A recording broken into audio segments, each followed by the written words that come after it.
Russia and Ukraine prepare to meet again in Istanbul.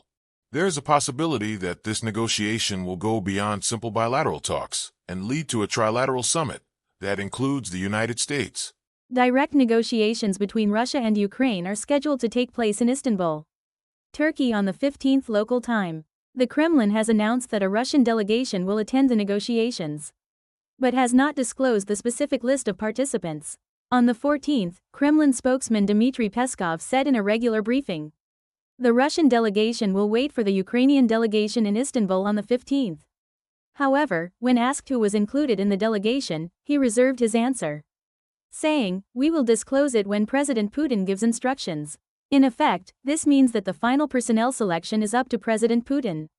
And there is also an interpretation that the content and goals of the negotiations are still being kept strategically confidential.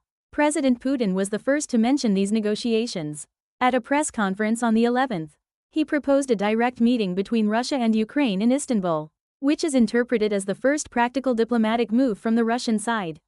In response, Ukrainian President Volodymyr Zelensky publicly expressed his desire to hold a summit with President Putin. In particular, he emphasized his readiness to open a dialogue channel by responding, "If Putin comes, I will wait in Istanbul." However, there is also talk of the possibility that this summit will expand beyond a simple meeting between the leaders of the two countries to a multilateral meeting including the United States. President Zelensky publicly requested that U.S. President Donald Trump, who is currently on a tour of the Middle East, participate in the Istanbul summit. Following this statement, international diplomacy circles are also predicting that a three-party summit between the U.S., Russia, and Ukraine could take place. Of course, the U.S. officially maintains its position that it will not participate in these negotiations, and former President Trump has not yet made a clear statement on this request. However, it is analyzed that the background to President Zelensky's signal to the U.S. is a strategic calculation to secure military support and security guarantees. It is also noteworthy that Istanbul, Turkey, was chosen as the negotiation venue. Turkey is a NATO member and has been acting as a mediator with Russia, maintaining strategic relations.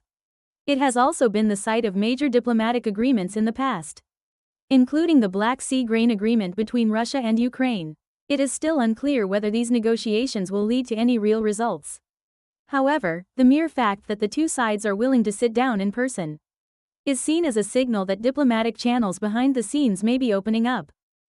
The obvious truth that dialogue is more important than war is being put to the test again in Istanbul.